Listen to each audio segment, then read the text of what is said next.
If it's a good Sunday, I will wake up, still smoke several bowls, still have an orgasm, still probably acknowledge my partner. Right. My name is Wes, and I'm with Casey Care, and I'm joined by Ace. I am an active living homosexual. We're joined with our great guest. Start with you. I'm Mel Bishop. My pronouns are they, them. I am the representative for District 1 on the LGBTQ Commission. Awesome. Yay. I am the indomitable and amazingly lighthearted and just perfect in some ways, bougie, hungry right now, spirit, Aram Menez. I am the 5th District Representative for the LGBTQ Council of KC, and a whole bunch of other stuff, but most of all, I'm just a vibe, so catch it. I have 2 questions based off your introduction. Hey, 1, what is your horoscope sign? And 2, and this one could be for both of you as well. Like, how do you identify? My big 3, I'm a Libra sun, Aquarius moon, and Sagittarius rising. So straight air followed by a lot of fire, baby. Yes. Energy. Yeah. Yes. And even after that, it's just straight fire and air. So don't mess with me. My pronouns Or do and find out. This is the age of science. This is the age of science. My pronouns are XX. I identify as Afro-gender queer, and Awesome. a nebula. Nebulous person. Thank you. So you, like, for our viewers, like you had mentioned, you identified African American in Muskogee. Muskogee. Yes. Yeah. So can you explain what is Muskogee? Muskogee Cree is a part of the First Nations, one of the 5 civilized tribes, as some people say. It's what white people say. Yeah. Bam! Now we talking. See, now I know we can talk, You can baby. speak freely here.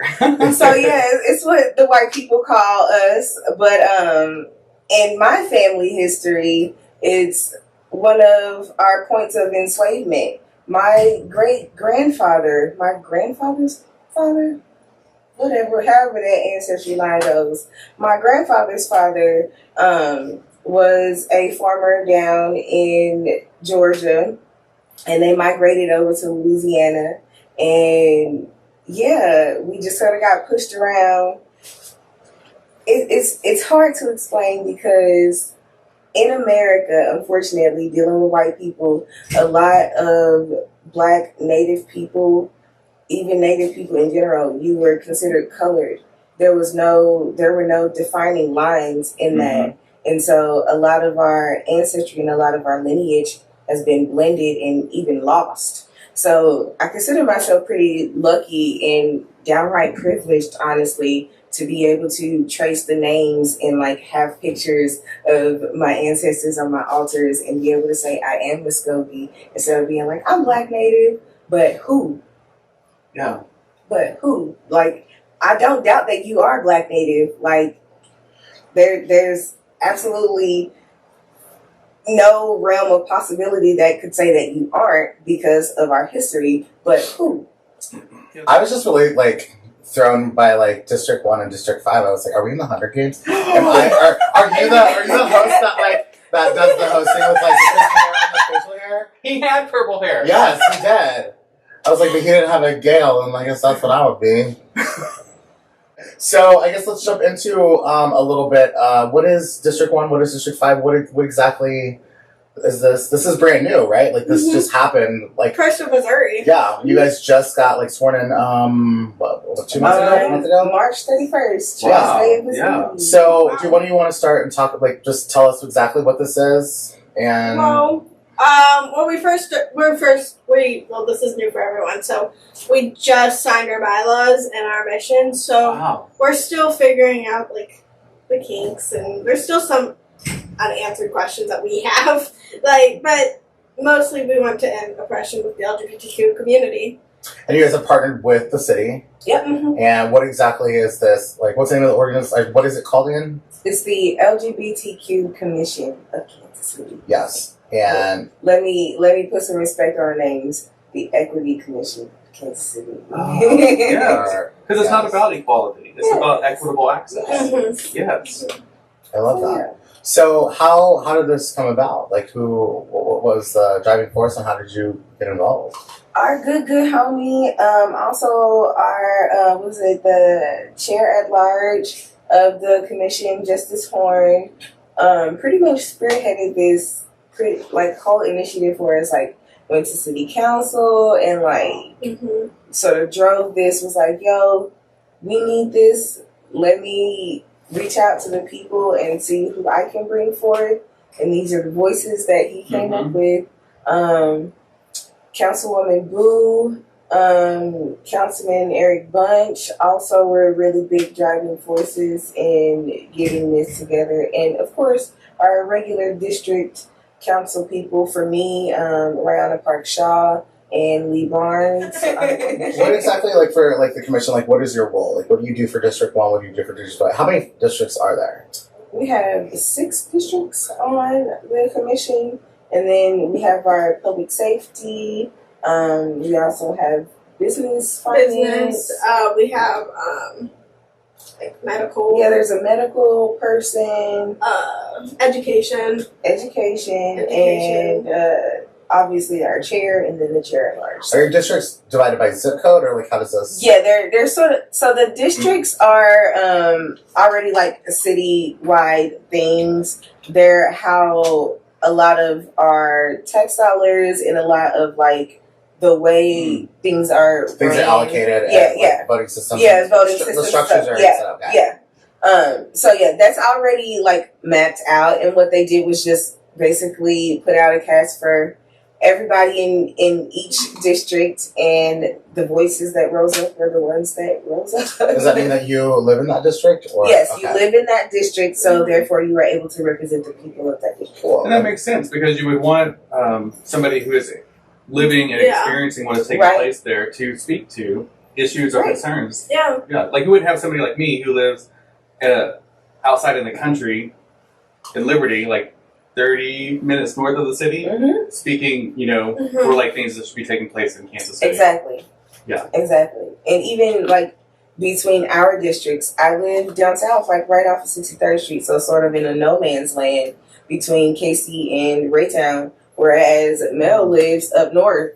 So like the climates are different, the people are different, the needs are different. So you get a really good perspective of areas where the city needs improvement. Yeah, I love how diverse it is. It is very diverse. And we all come from different backgrounds, and I think that's important. Why do you think it's important that there's that range of diversity on your commission?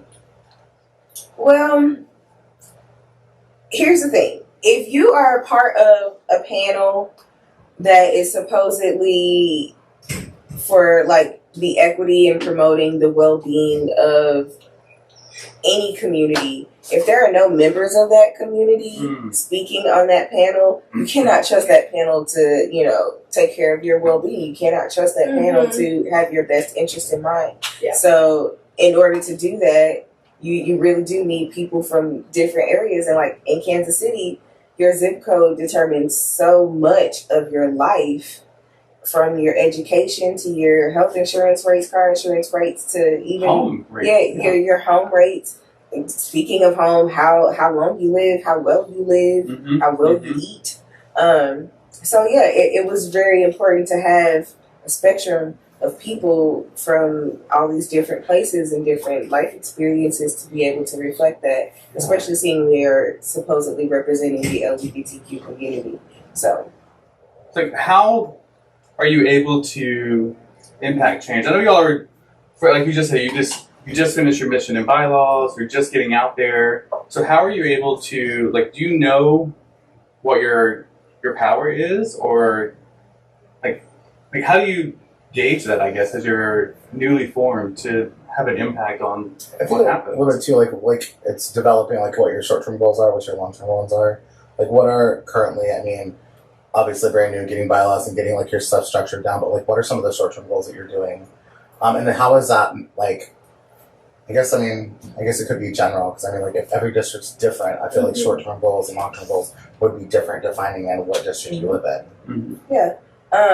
Collectively, as a commission, we are working on a resolution for gender-neutral bathrooms across the entire like cityscape for all city buildings, and I'm really excited about that one because it's going to be more inclusive than what people think. It's like beyond just a unisex sign on the bathroom door. We're talking changing rooms and like nursing stations, hygiene stations in every bathroom, no matter Period what product. Yeah, no matter what the like plumbing facilities look like.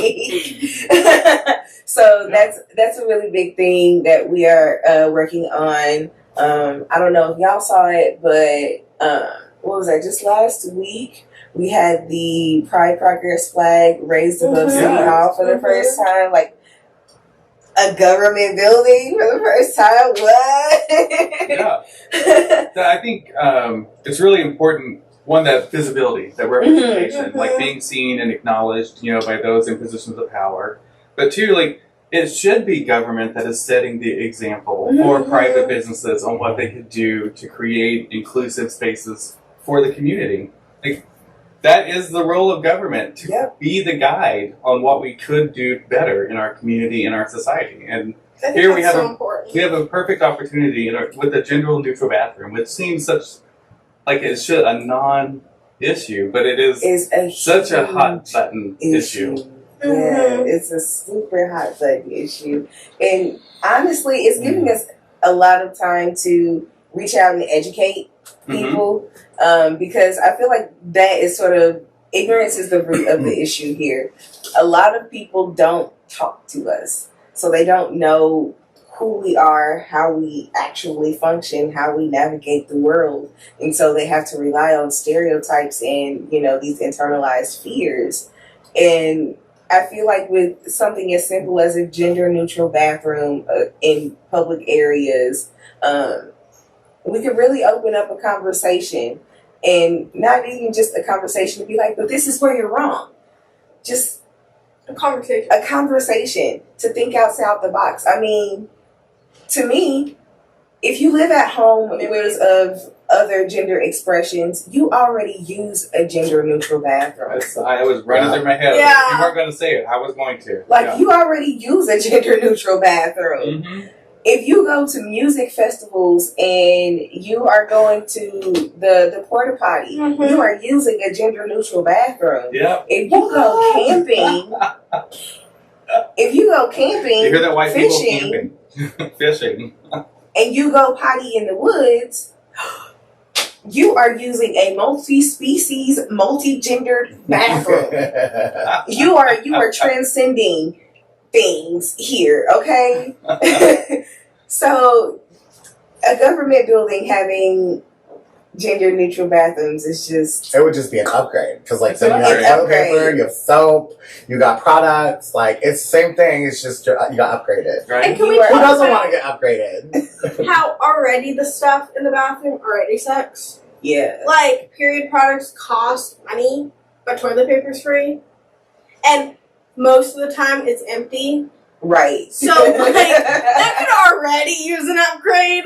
So, we live in an age of instant gratification and upgrades, premium everything.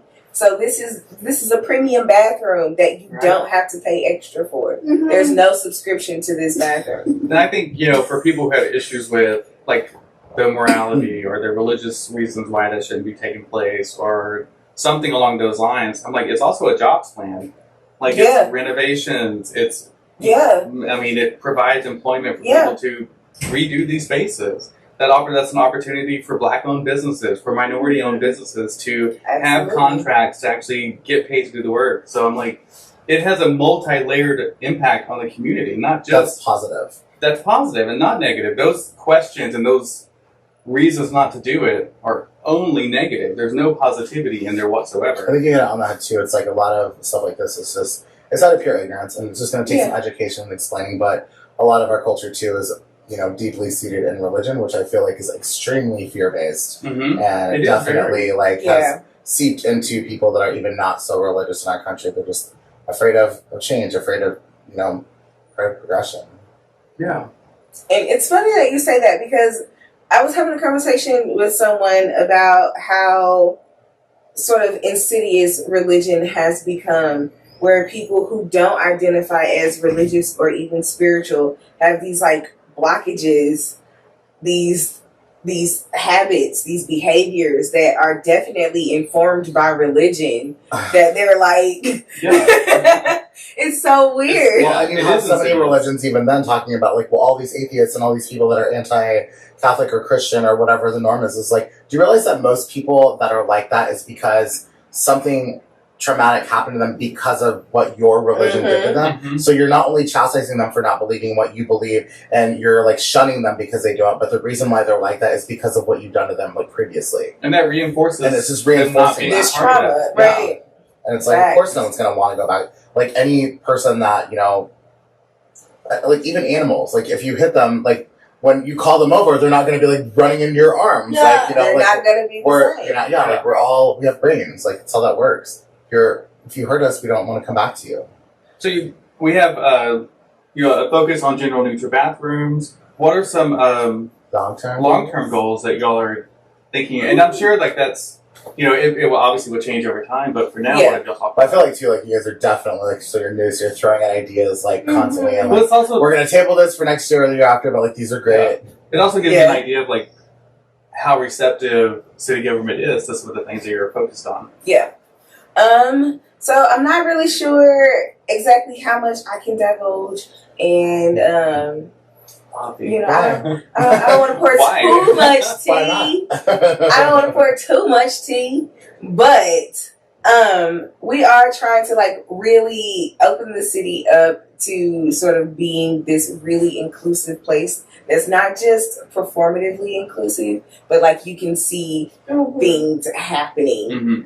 We have like this crosswalk initiative going where we're gonna do like the Progress Pride flag on a crosswalk or some joint like that. That is awesome. Yeah, we're gonna get messy, get a little paint, you know what I'm saying? We are working on getting a park renamed Marshall P. Johnson Marshall Park. P. Johnson, yes. Wow. And we're actually working on getting the description of it all typed up. So we've got a lot of stuff. We've got a lot going on. But it's exciting.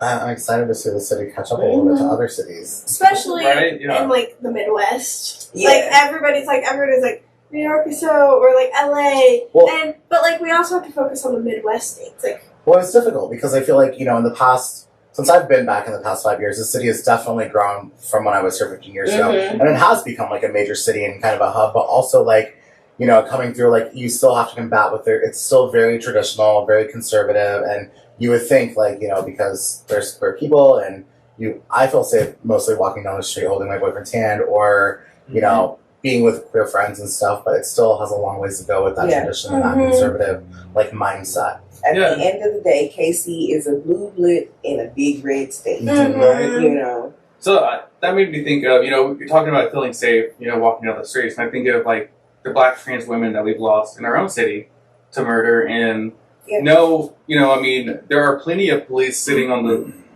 the major highways around our city giving out tickets, but there aren't plenty of police investigating these murders.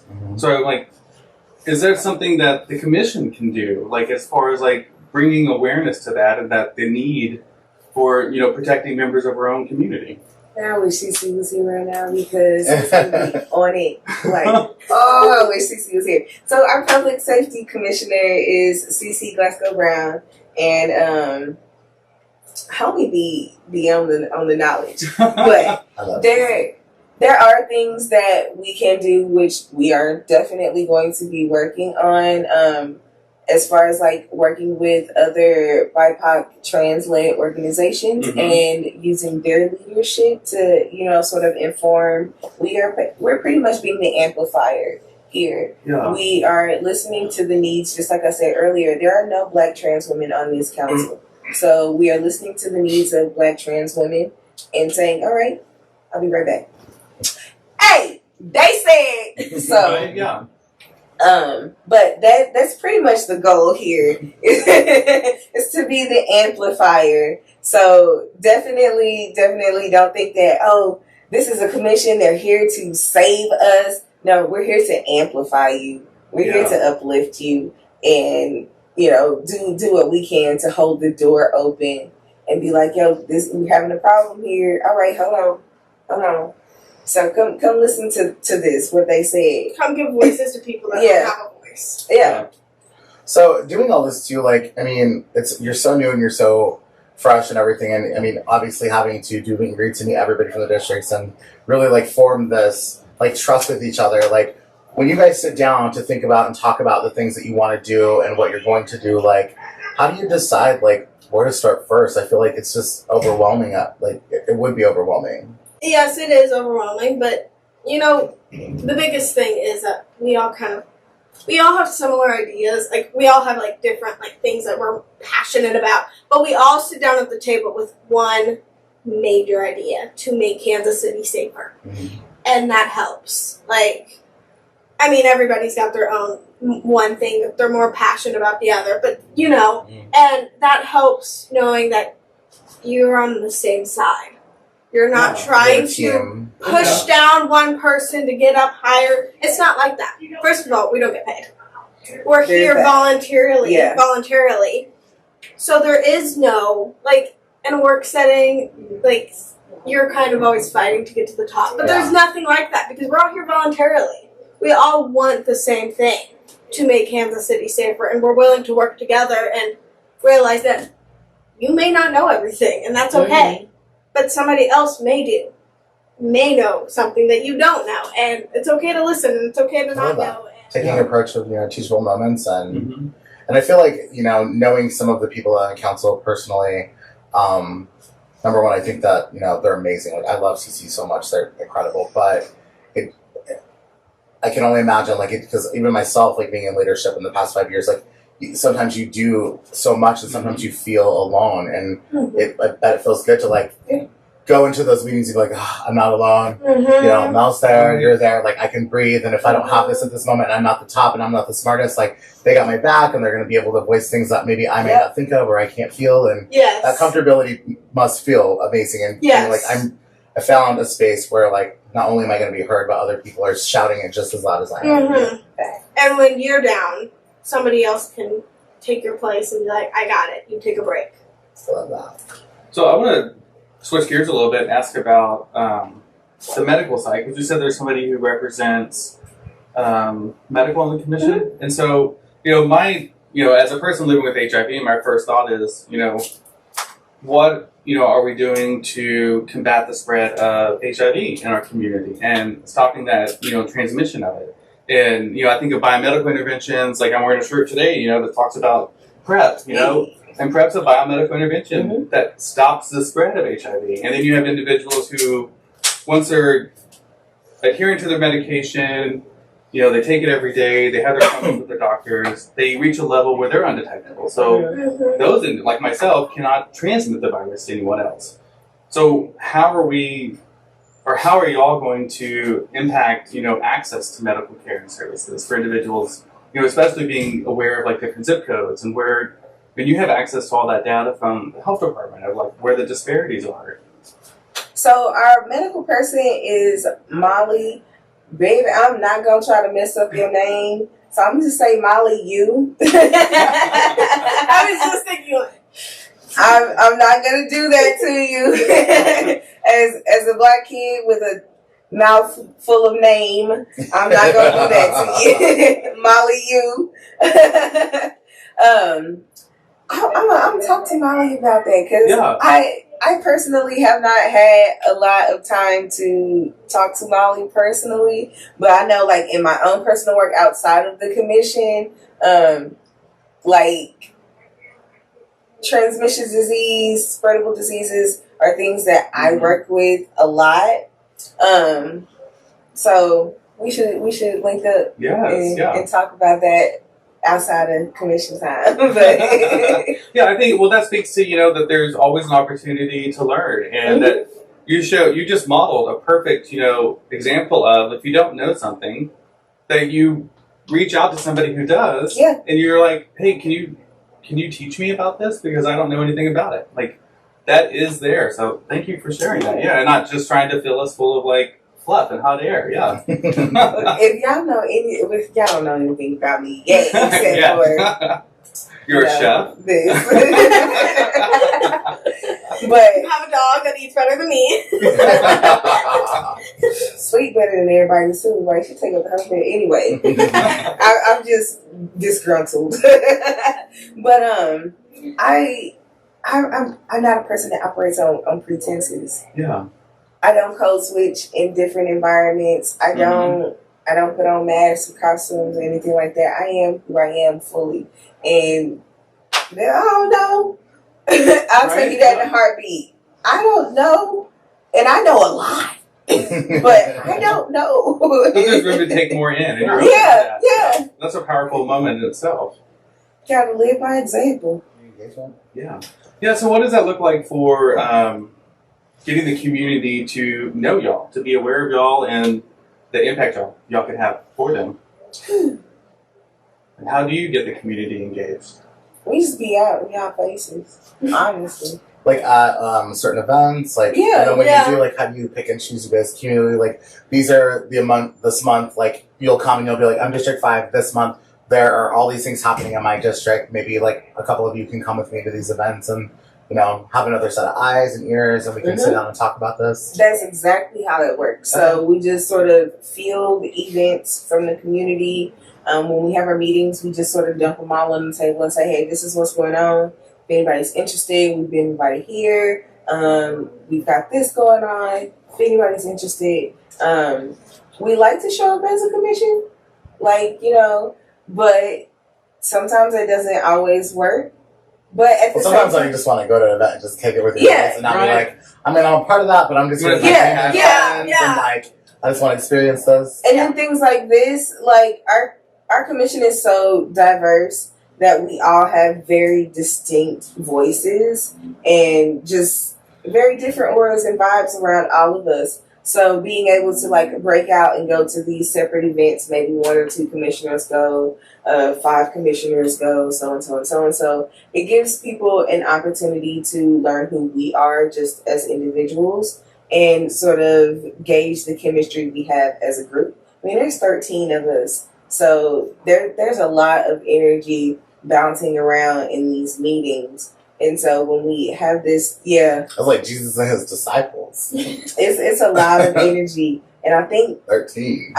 For all the Zodiac people out there, I want to say that this commission is pretty water dominant. And if y'all know water signs, let's get to it. But yeah, I believe that this commission is pretty water dominant. So I can really, really back up the fact that there's a lot of passion to be all on the same side and just to get things right. Another question: do you guys? So, like, if you guys are all from different districts and pulling these events, have you guys have you built like an online calendar for like other people in the city, or a group shared calendar where you're like? So we have a social media network. I'm working on it. I'm the social media person, but I'm also working 3 other jobs. So Very busy. Very busy. Yeah, and that speaks to, the level that it needs to maintain, and then your commitment to making a difference in your community. I'm working for you. Anyway. Only the millennials. Oh my God, the geriatric millennials will know about that. If y'all be on social media, y'all know about geriatric millennials. It's hilarious. But I'm putting together a social media event calendar of all the things that are going on for Pride Month that we will be attending, but just also things that people should know about that are going on in the community. So just in case we aren't there, y'all can go and report back, tag us in your photos, stuff like that. And that being said, seeing that I am the social media person, relax, y'all. So are you the one too, like for like if the community has questions, are you the one that they go to you? Yeah, you can come to, like, you can ask questions on, like, we have a Facebook page, LGBTQ Commission of KC. You can ask questions, send us messages. I will field messages, send to appropriate, apartments. I will answer what I know, which, like I said, I know a lot, but I don't know everything. But I can get you to that. But I can get you there. I can get you there. So how do y'all get involvement with government? Like, how do you move that needle closer to equity? Like, Do you just yell more, or do you yell louder, or do you do both, or like you need like community involvement, push forward, persistence, and like multifaceted attacks? Luckily, like for me, as someone who grew up here in Kansas City, this round of city government is a little, well, I won't say a little, it's a lot more progressive than previous versions of our city government. Why do you think that is? There's a larger push for community involvement because it seems like this mayor, I want to say, understands that we are the cavalry. Our own people are the only people that's going to save us. Yeah. We are the cavalry, and so we have to create this fort. Mm-hmm. We have to create this sanctuary, really, for ourselves and for other people who may need us, because that's just sort of the climate that we're living in. It's just this really rough area for the people to thrive in. So I just think that they're more willing to listen to people who are willing to speak. Just like you said, yell louder, yell more, and yell at the right people. There's no sense in talking to a brick wall, And I feel like, as someone who tried to get involved with city government before, sometimes without that education and like just general knowledge, that societal knowledge of like the community evolving on another level, like you can't really find that chink, to get in through to someone.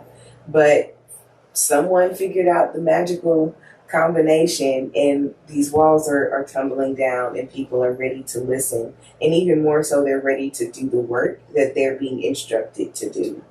Do you think that has anything to do with like 2020, the climate that we're in, technology, social media, or our own city protests? Yeah, somebody just found like a chink in the fence or whatever. But I'm like, this kind of, I feel like there was a lot of like things that were catalysts for this happening. Yeah, definitely.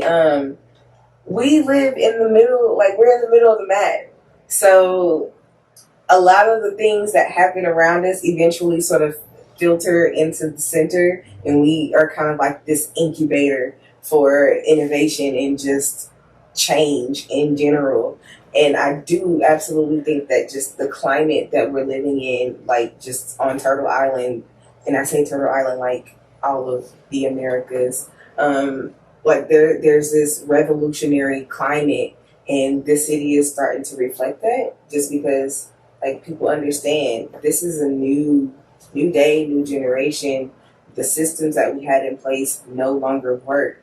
So in order for us to survive, we got to change. Mm-hmm. And there are a lot of forces that are trying to hold us into the system.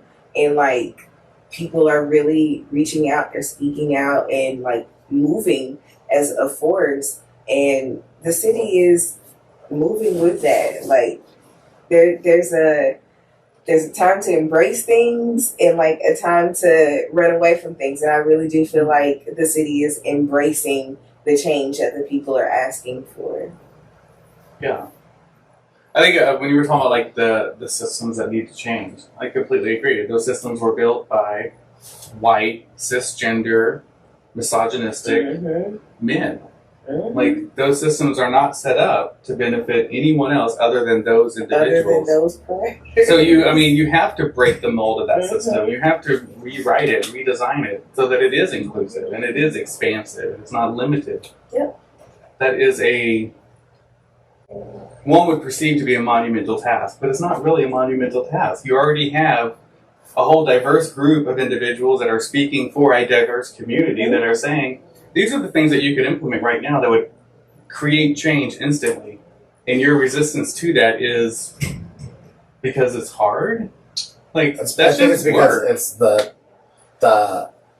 the huge like power exchange. Yeah. And not one, and it's not even just exchange thought one about on one. that. It's like terrifying. it's like to give even up if privilege. we're at 1,000% like power, like even 1% to the people in the power to give that 1% of 1,000, and like it's what I feel like sometimes is that like communities work so hard, and when they get like that one win, and not to like, this is, I'm just gonna put this perspective. Maybe you like can edit this out because I don't know if I want this to air, but I'm gonna explain it in this way because I've been seeing a lot of things about Pulse.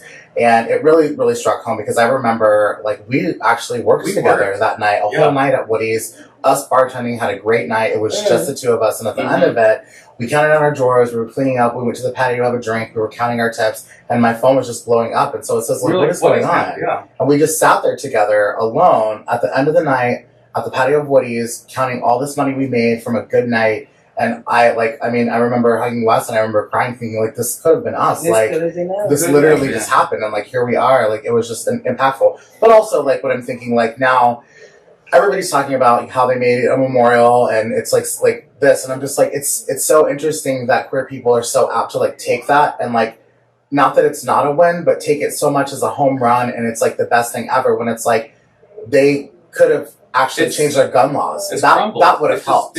Gun laws would have been better than you giving me this plaque and this day. Mm-hmm. Like, if you would have done reform to actually protect the entire group of people instead of just memorializing something that was tragic that could have been prevented. And you had, and then I feel like that's how we are. Like, the elite and the rich have this 100% power, and even when they relinquish even a fraction of a 1% of power to everyone else, like, everybody jumps on it because we're so starved from never having power that we don't realize, like, this isn't really power. This is like a scrap that we're given, and like they have so much opportunity to do better and give us more than this is scrap. Why are we jumping up and taking the scraps, being like, we won, this is great, blah blah? No, a real win would have been if they would have like done some gun reform, if they would have like changed laws so this where we're having people that literally last weekend were just shooting up in California, shooting up in Austin, Texas. Like, or last year, the 3 people that were I'm talking about like 2 days ago. Like, we are continually having.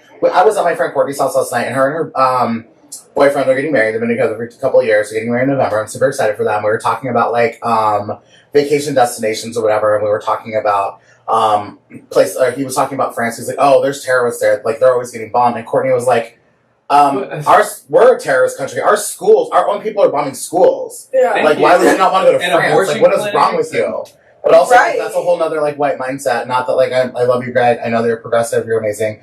Yeah, he is white, from Johnson County, Italian. But like that's a thing like in our head too. Like, we think so bad about all these other countries. Like, do you see what's happening around here? Yeah. And also, why are we jumping up for joy to get a memorial when they like that's a scrap compared to what they could have? And it took 5 years to even get that scrap. I want to touch on what you were talking about for power, and that, you know, the giving, you know, the relinquishing of power. Relinquishing of power. And I think, you know, it made me think that the things that LGBTQ plus individuals are calling for, that equity of access, that acknowledgement that we exist, and access to civil rights and services that everyone else who doesn't identify like us has access to, that they don't lose anything by opening that door.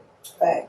They don't lose it. They still have even access if you to all of that. or even if you share power, like, you're still not losing. Yeah, You're right. not You have losing access. any of that. Like, what that's just selfish, and it's evil and corrupt. Like you said, for taking like gun rights, right there. So we focus on protecting LGBTQ individuals by changing gun laws, right?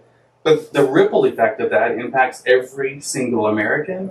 It impacts every country across the world because they see what this democracy did to protect their most but the reality is, like, individuals. other countries have already done this, and it works.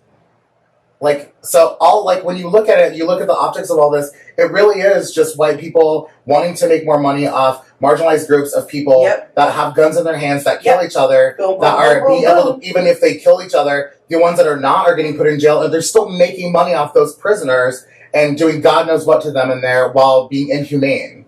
Like, other countries are doing this and we're not. Right. It's and I mean, if we're gonna talk about that, like we can it's a talk gross about abuse how, of power. Yeah, like even after people die, like even after these people in these minority communities die, like the funeral industry is booming for a reason.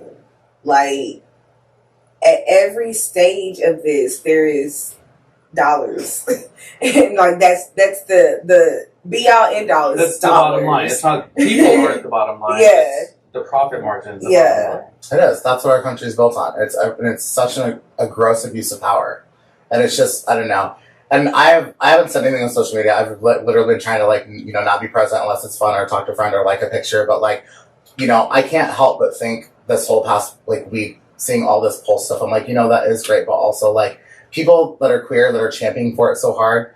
Mostly in my feed tend to be white, but also that's just like I get like so. George Floyd's murderer went to jail. He got a sentence, and people were just like, "Oh my God, that's so great!" Blah blah blah. But like, what about all the other people that didn't get to the stature of George Floyd? What about all the other people that never even got arrested because they murdered a person of color and literally hid behind government, hid behind a shield, and were protected by all of their brothers in blue? Like, and it's like that to me. It's like a whole country is like, oh, justice for George Floyd, and I'm like. You literally are getting a scrap. But what about the rest of these people? They did that to make you happy and be quiet. You're literally feeding into it. Yeah, they're giving you a scrap. Yeah. They did that because they knew but our country, our country does it on so many levels. And I was just thinking, they literally just did it to queer people last week by doing this whole pulse thing. Yep. And we ate it the fuck up. Yeah. Yeah. But literally, like, that is honestly the least thing that they could have done, and they did it. They did the least. They did the bare minimum. Bare minimum to quash. And we ate it up. And we ate it up so much. Yeah. It's disgusting and it's sad. It's rough. And not to say, that memorial isn't great and that, those people definitely should be honored. And then we don't. There should be some nuance in the conversation. There should be some nuance in that conversation. That's correct. Because it fills that void of, visibility and recognition. And that recognition and that visibility should have been acknowledged before that act took place. It shouldn't have had that act to force it to take place. Well, there's so many things in history too, and I base it so much on queer culture because I strongly identify. I don't really have I am also a POC, but just coming from the Auschwitz exhibit and thinking about paragraph 175 and how it went, even after the concentration camps were done, they still lived in fear because that law was still you literally survived miraculously from a concentration camp, got to go home to your family or semblance of a life, and still lived in fear that if you were homosexual and they picked you up, they would throw your ass back in jail. There's so many things just at least you survived Auschwitz, so no, or you went there because you were you broke the law because you identified as homosexual and acted and you think even at the bare minimum, what fucking Reagan did in the 80s with the AIDS epidemic and people dying, and finally they acknowledged it, and when they acknowledged oh cool, now we're validated. That doesn't erase the last. And it wasn't. We lost an entire generation of queer elders. And for you to try to stand up, Nancy Reagan, and try to be all American life, you're literally still giving crumbs and expecting me to bow down to you. I think it's important. I believe Ryan Wyatt, as a youth, didn't identify as queer. I don't believe Ryan Wyatt got HIV from a blood transfusion. From a blood transfusion. He was hemophiliac. Yeah. I don't think he was queer at all. No. So. There wasn't it had to happen to their population. But the reason, it's not a problem until it happens. But also the reason why you think about that when you don't know about Ryan White is because people assume because back then only gay people got HIV. So of course, if he got it, he must have been gay. Even if the blood transfusion was some gay blood was in there, that's not necessarily the truth. Yeah. And that's also a whitewashing and a huge erasure of queer culture. Disgusting. It's definitely a needed conversation. So when it comes to that, you're trying to educate, city government on issues that are important to the community. A lot of that I feel comes with wringing your fists, and or your hands and being here I am for day 23 of having the exact same conversation with the exact same person. I would be I would feel there are probably some conversations you had, and I agree with you, and there has to be you've been agreeing with me for 2 weeks. Why the fuck are you not changing something? Yeah. I don't understand. We've had this conversation, and it goes well, and you agree with me, everyone around us agrees with us. Why the fuck is this not moving forward? Like, what are we doing here? Yeah. Like, I'm not going to sit here in another meeting in 2 weeks to talk about what we just talked about a month ago. Yeah. We're all in agreement. Send me an So, email. how do you ensure that you're heard? How do you get those agendas pushed forward? Like, what is... So that is a part of what I was talking about yelling at the right people. So we recognize that we absolutely have allies in city council, and every single time that we've gone to them with anything, it's always been a surefire thing. I do want to say that they took on every single recommendation that we had for their bathroom bill. Wow. They sent us their original draft, which was great, but we just wanted to add a little more juice to it, and letter. To show what full equity looks like. Yeah. And they took every single recommendation, no questions asked. And it was because, again, we were hitting those right people. Councilwoman Boo, Councilman Bunch, have been, when I say champions for us, I mean, they've been running to bat. So, yeah, yelling at the right people, yelling at the right times, right volumes. I mean, it's just, like I said, that chemistry, that magical chemistry, it's just a point that we all have it oozing from our pores as a collective, I guess. Yeah, I think it's important to highlight, too, that all that can change in one election. Yeah. So, how do we maintain that equity? How do we maintain that progressive change when it can change in an election? So, look, we're going to be here for a minute. Our term is not quick at all. So even if the government changes, we will not. We'll still be here. We'll still, So there's still stability. There's some stability built into the KC's LGBTQ commission. I was thinking that, with the new mayor, it's, disband this group. You're no longer allowed to meet. It'll be some smoke in the city, baby. Look. That ain't what you want to do. We have so many allies across the state, across really the nation, that we had no idea were even watching us. So something like that would just be a really, really bad idea, considering that we were the first one in the state, and we are super active and we intend on staying active. We're also kind of under a microscope. Everybody's paying attention. Everybody's paying attention. Everybody's talking about it. Just like y'all saying, well, you don't want to answer why this happened, or you don't want to answer this question. Tell us why. What happened here? You know?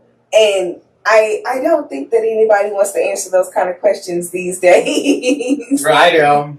So I always want to answer them. I mean, I'm messy too. I like answering them questions. Well, also I think too, because even a couple weeks ago, he pulled some footage from one of our first interviews or whatever, and I was going off, and I was like, two things. I love the passion, and that's a little embarrassing. But also, I was able to watch it, and you grow. The more you have opinions, the more you voice things. You learn and you grow, and it shapes you. And there's nothing wrong with that. And I mean, if you are not a passionate person, you do not have any business being in politics or anything like this, anyways. Right. So it is what it is. Yeah. And also, your intentions will come from a different place. I said what I said, and I'm not going to apologize for it. I could be maybe that.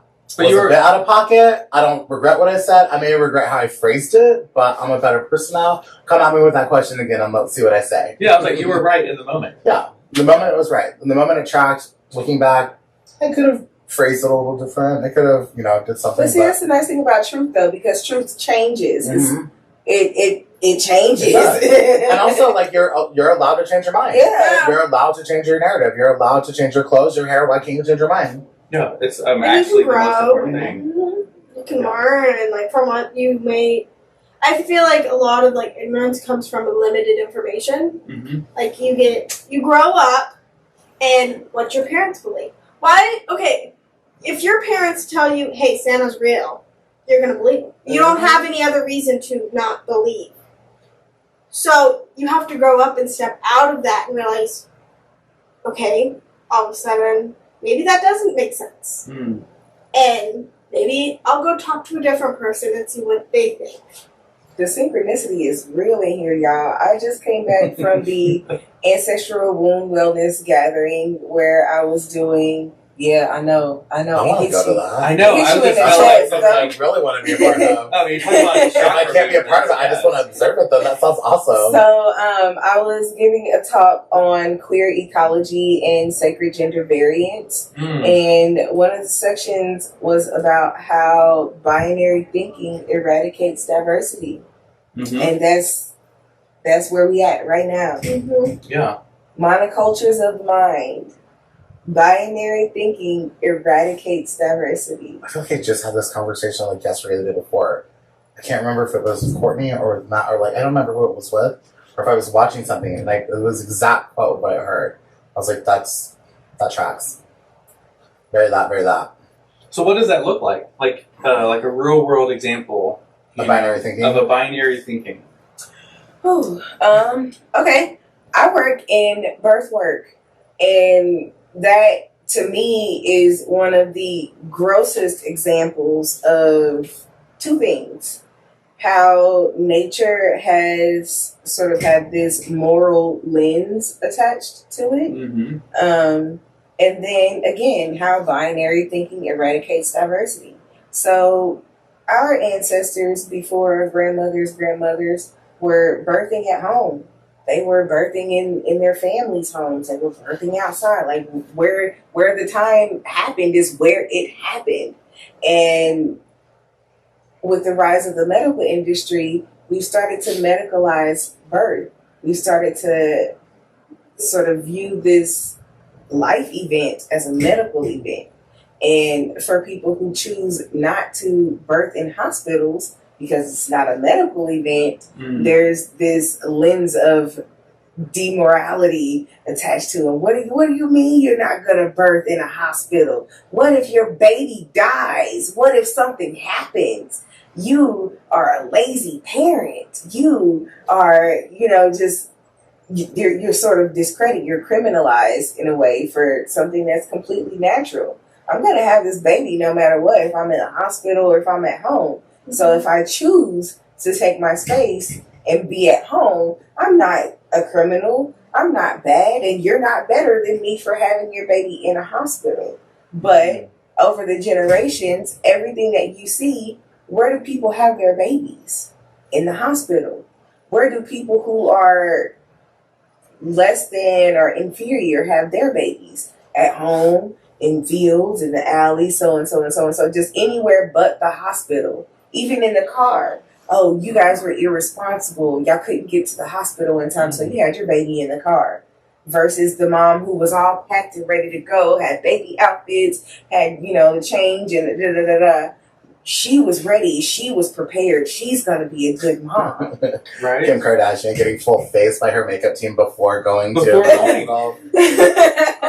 What? And even then, like it's a photo op. And even then, people who choose to take up space in the hospital, this is your birth. You are only going to have one of these births.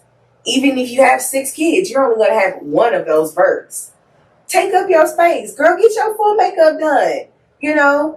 She was sort of demoralized for that. You are so vain. You're not there for you. You're there for your baby. Well, where is the baby coming from? She was also there for like her high rating audience that was like tuning in.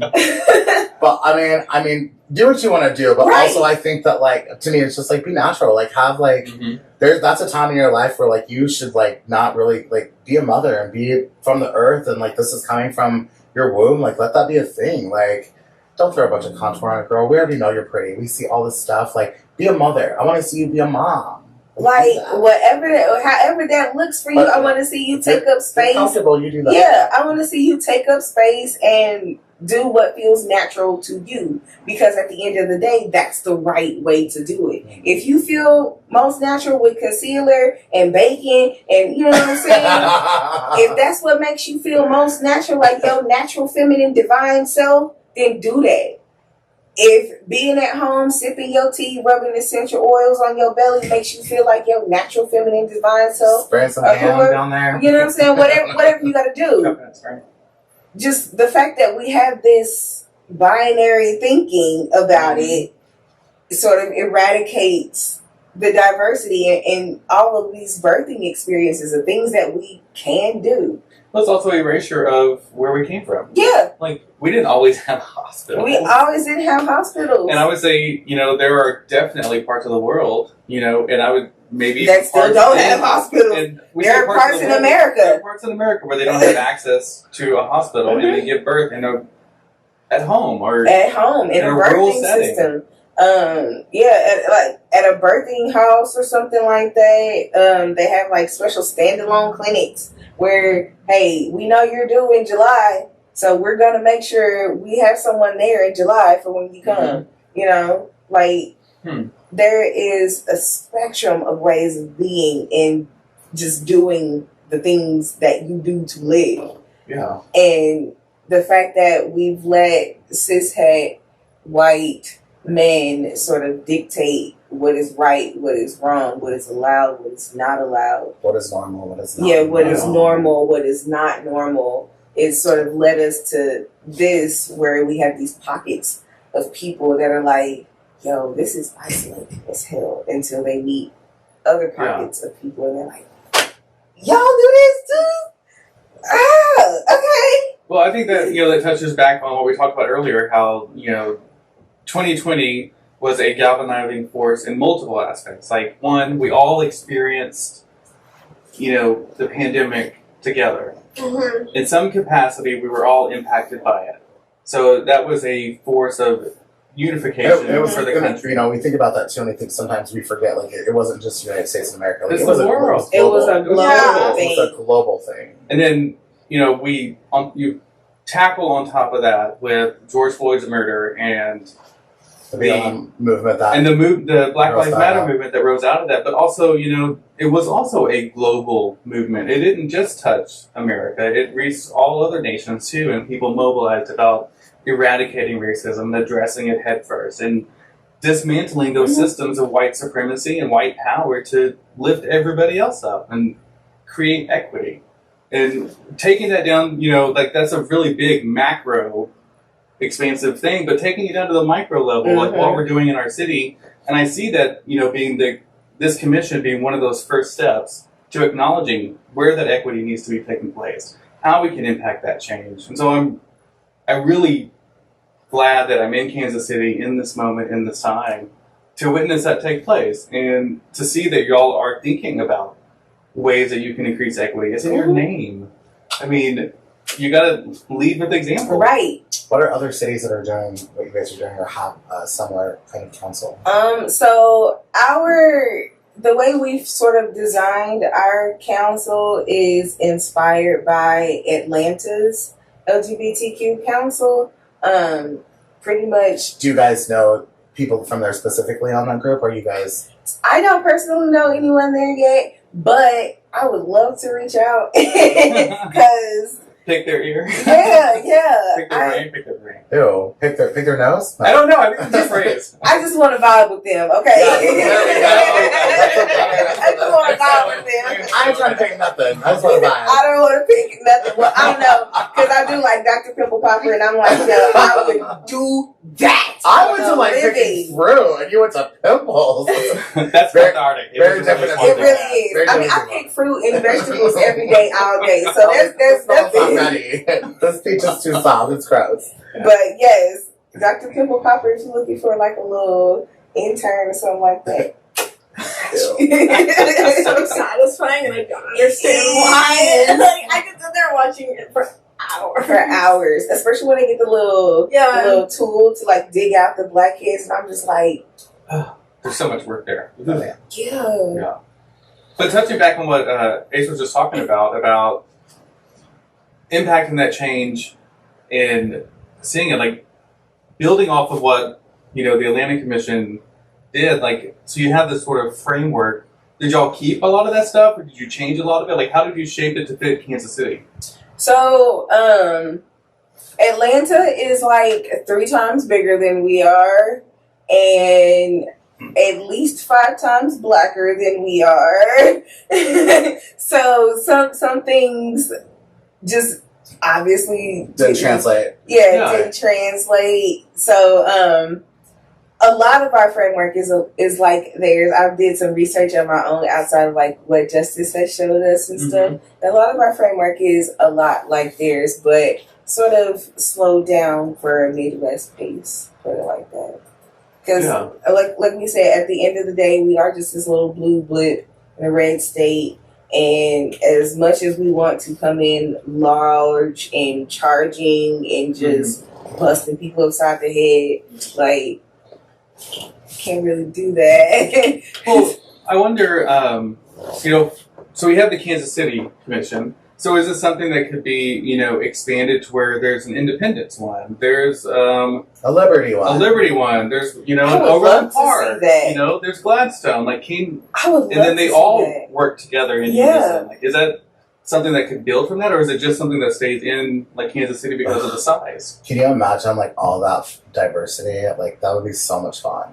Well, I think it would We'd have so many cool things. I feel like it would show the local city governments that the queer identifying individuals don't just live in Kansas City. We they are also everywhere. live in every city, Yeah. in every community, and are there. Yeah. That visibility, that representation, that acknowledgement that we exist is so important. Yeah. That would be awesome. I personally don't know how that would work, but I'm definitely going to bring it up in our next meeting because I think No, the you're network. You're the gatekeepers of that information, and you're also the the role models, the mentors for those other cities to develop that in their own. I mean, I think of it like you have a gay straight alliance in a college, and then those individuals can speak to high schools about how they can develop their GSAs, and so you have that like multiple high schools with multiple GSAs, and then colleges with multiple alliances, and then that builds and that grows to nonprofits that are GSA, and then you also have your committees that become Your commissions and everything else. Yeah, it all stems from that branching out, that connecting us together. Somebody's got to start the ripple.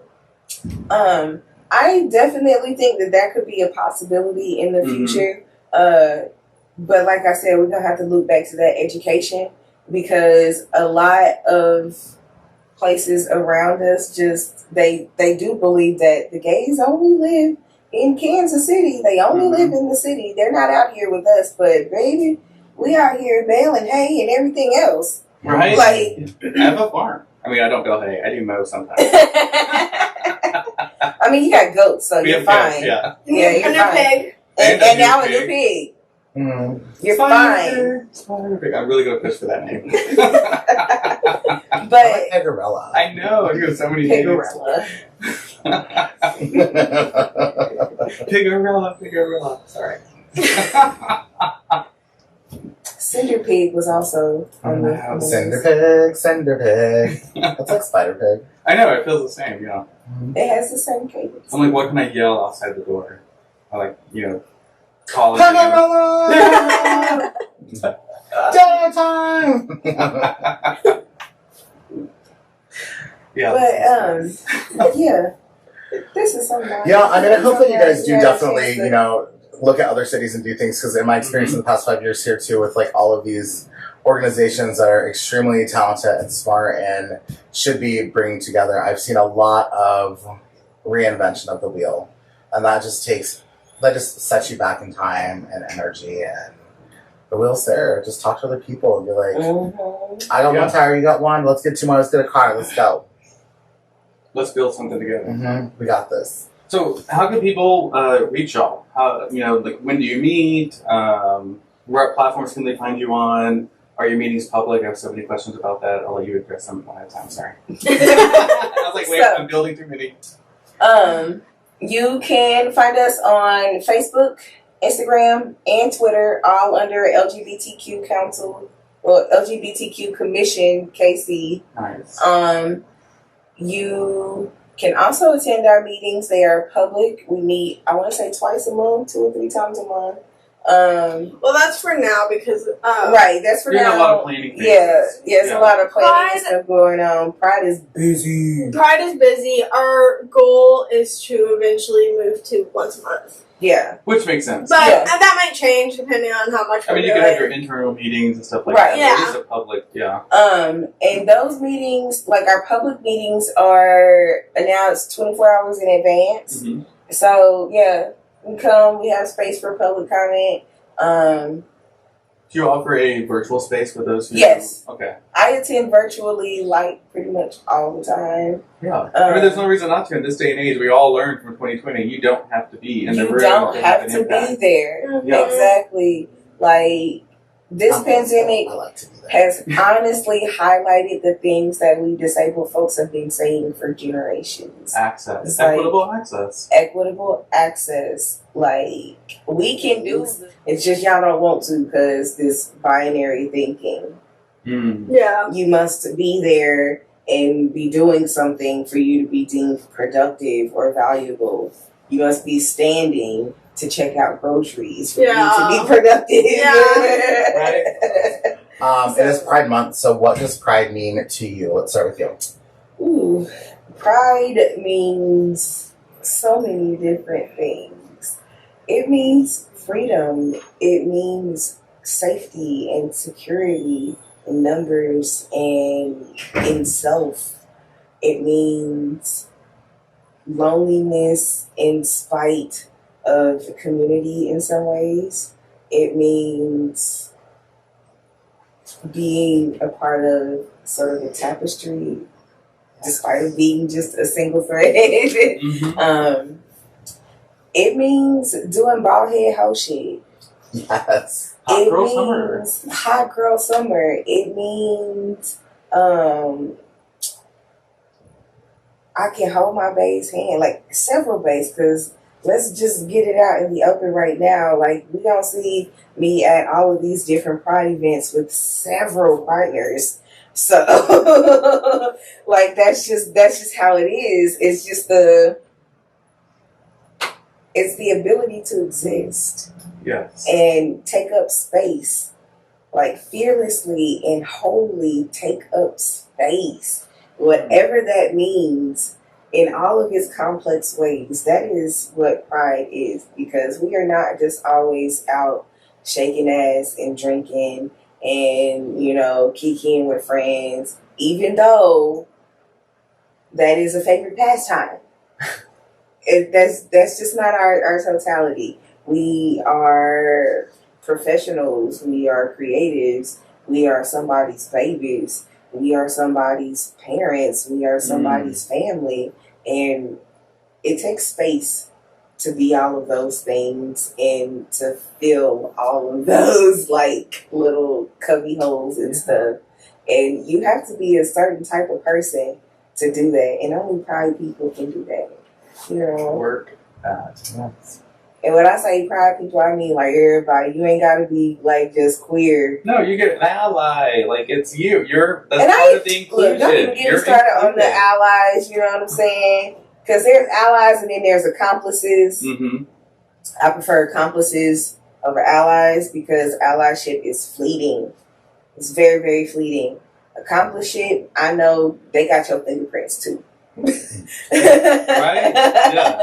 You're part of this, yeah. They got your fingerprints too. You put your body in front of me at least once or twice. Yes. So it takes a certain type of person to be able to fill that title of proudly gay, proudly whoever. It takes a big person, you know. And we are like that. Yeah. What about for you? What does pride mean for you? Pride means to be, well, safe, honestly. Like, just safe.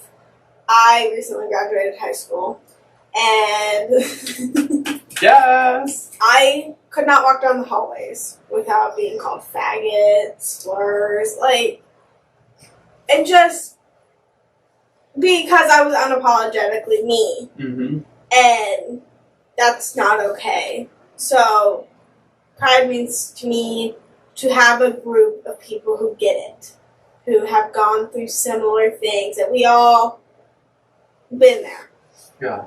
And I think that's really important. Like, we've all, the community, of course, all has its problems, and it's things that can be fixed and better, and all groups do, honestly. Like, Yeah. no, you bring a whole bunch of people together. That's the thing. Each individual person is so different. And I think that's just, it's beautiful that we take up space unapologetically Mhm. and without, like, a lot of people like to pretend that, like, oh yeah, gay people exist, but Mhm. just go away, just be quiet. Stay quiet, be You the don't have shadows. to be so. Yeah. Like, yeah, like, just, could you Yes, because not? you're killing us. Like, could you, like, not? I don't want to see that. Like, do you have to have a rainbow flag? Like, yes, we do. And Yes, we do. why do you get to have all these straight couples and all of these, and we don't get anything? And so it brings people together who want that and fight for that. I think that's beautiful. That is beautiful. It's interesting hearing that from someone that just graduated high school, that they're still walking down halls and being called faggot, Yeah. and people are still asking them to tone down or don't be as, or like that breaks my heart. That's Yeah, I know what you felt. I experienced that from middle school through high school. So yes, it is. You're stronger for it. You're definitely a better person.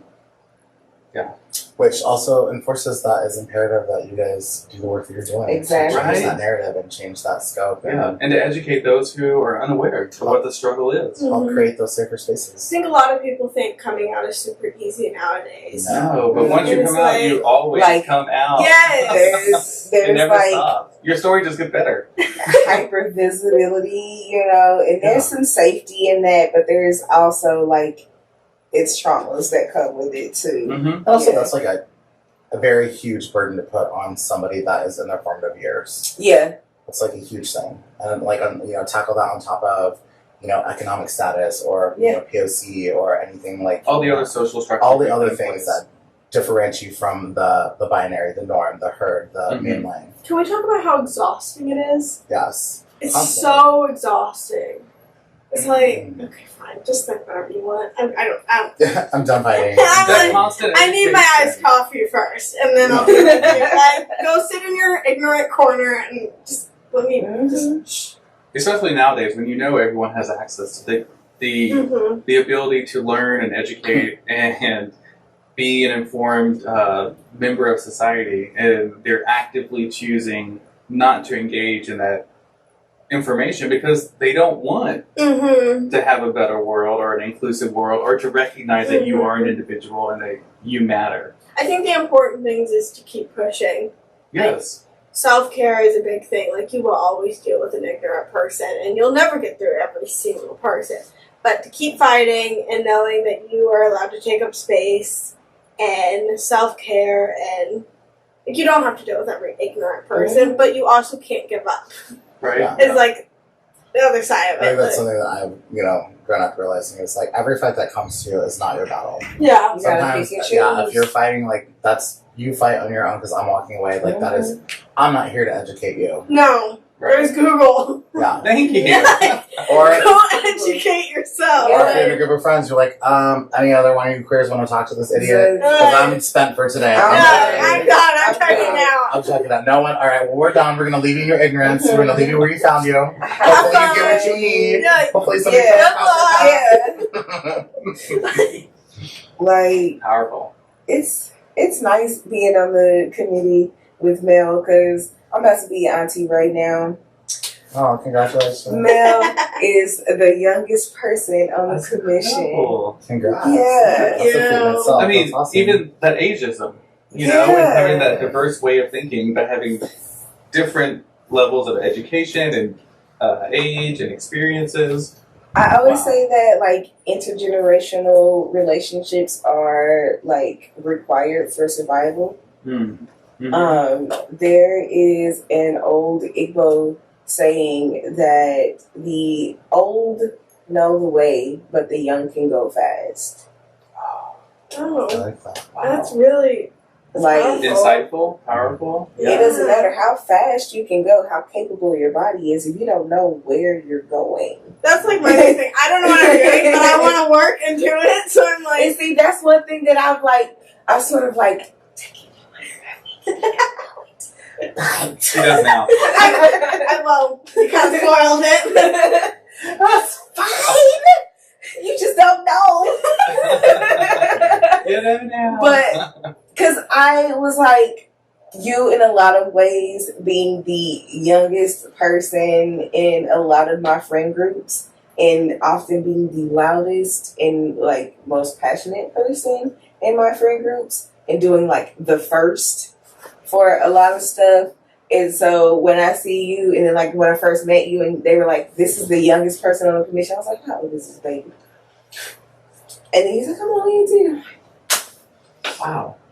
Look at you. What a way to like take control of your power. Yeah. To shape your narrative. I'm like extremely proud of that because like I don't know what it is, but in queer politics and like queer culture, like so many of us are sort of bombarded with this image of youth and like how once you are 25 and you are gay, you are old. And I mean, I know. I remember hearing that. Yeah. I remember saying that when I was younger than that. And I mean, I know there are like some cultural things like for like Black trans women, there are some life expectancy rates that inform the way that they speak about age and their relationships to those intergenerational relationships, you know? Like there are cultural things that inform that.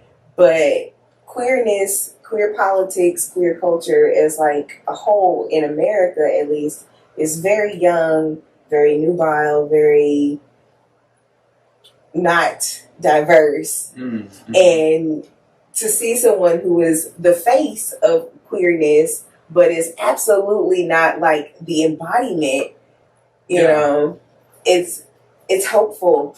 And I just want to make sure that I can pour as much experience into you that I can, because I know you'll be here for way longer than I will. So maybe, hopefully, if all things go according to plan. But, you know, that's important especially in queer communities in general, is that we take in the youth like and realize where we are in these separate generational layers, you know, like there's a lot that we can pour into each other. And without doing that, like our movement, our people, we won't be able to progress, you know? Do you know how many people have told me already since I've joined this commission for like, 2 months? Mm-hmm. Have said, oh, you're just young, you'll realize what the real world's like, and then you'll just go get your 9-to-5 job like the rest of us. I'm like, I'm trying to make it better. Why are you? Can I just tell you this, as someone that's older, like what Wes said too, like growing up, like, it does get better and it does make you stronger, but also like there will be a time that you'll look back and not realize the impact that you made until somebody says, because this is what happened to me, that somebody was like, I remember you in high school, I remember you being as a young adult or whatever, and I was queer and I was in the closet and I was really scared and I saw people being rude to you and I saw these things happen to you and I saw what you were, and that authenticity and that visibility definitely shaped me into who I was and it helped me. So you're doing great. Visibility matters. Be authentic. I know it sucks sometimes, but you never know who's watching. Yeah, that's true. And I think if you're, like you said, just be yourself and present your most authentic, truthful self, everything else shapes around you. We need more young people that are very passionate and zealous. Mm-hmm. We definitely need that. Well, thank you all Thank for your you. time. I appreciate it so much For sharing with us and educating everyone about the work that y'all do, and also that you're real life humans, you know, and you also have cares and concerns. And Yes. Well, I don't know if I'm like